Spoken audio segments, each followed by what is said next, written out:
What's up? It's your boy Tevin, aka Baby Mark Henry. We're back with another video. Um, we're watching a video about Randy Orton and Mick Foley reliving Backlash Brawl 20 years later. Now let's check it out.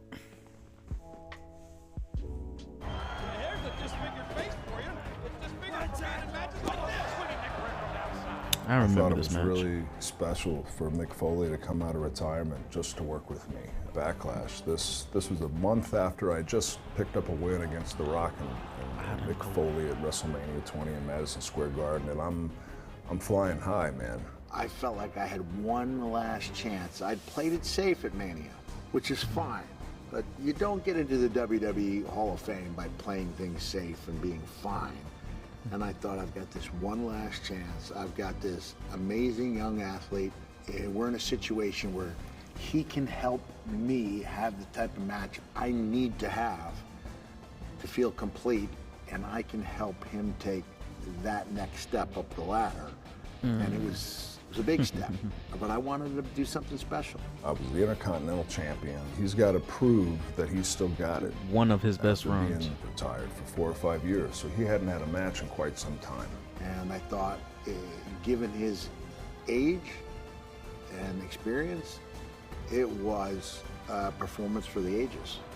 Yes, it was. We may be calling him the next Intercontinental Champion. Good gravy sick. We were in Edmonton, Alberta, Canada, and it was one of the loudest crowds I've ever performed in front of. He carried it off to perfection. You know, I mean, you would have thought he hated me. I thought he hated me. You could see it building. You could see it working. That match helped show the fans that he's a contender. This kid's willing to go out there and put his body through that to entertain us. You know, I had him in the palm of my hand.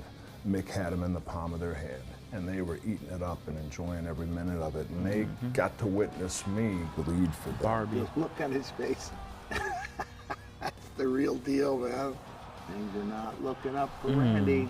There was so many violent little obstacles in our way. I landed on the thumbtacks in that match. Not so fast, Randy. Jesus. My favorite match of all time. We tease it a little bit. We don't go to the heavy stuff right away. And now this is the finest elbow I've dropped in my life, largely because of the camera shot that caught it. Boom, right into your living room. A low angle shot. He comes out with all the injuries and everything he's sustained throughout his career, and he put it all on the line to show the world that he can still go and to pass that torch to a young Randy Orton. And that's what he did. I had some big expectations, and he exceeded those. And it was obvious that Let's there go, had Randy. been a major shift. Just the way people reacted to him 24 hours later. It had done exactly what I hoped it would do, and then some. You know, I'm so grateful for so many superstars, especially back then, the veterans that took the time to help mold me and to, you know, who I eventually became in this business. Mick Foley is at the top of that list. That match was just as important as any in getting me to where I am today. Yes, it was.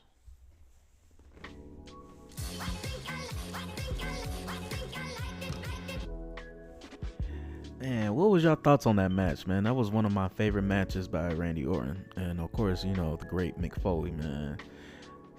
The definition of hardcore. Man, man, who remembers the Mick Foley versus Edge match with the with the table on fire?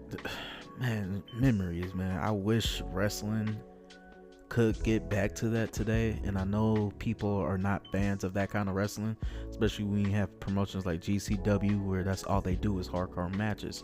And me personally, I feel like there is a place in wrestling for them. There's other people that think, you know, it's trash and, you know, it shouldn't. That's what people do when they can't wrestle. But nah, man, like look at Mick Foley and Dean Ambrose. You can't say that. And when I say Dean Ambrose, I mean John Moxley, you know. But don't forget to like and subscribe.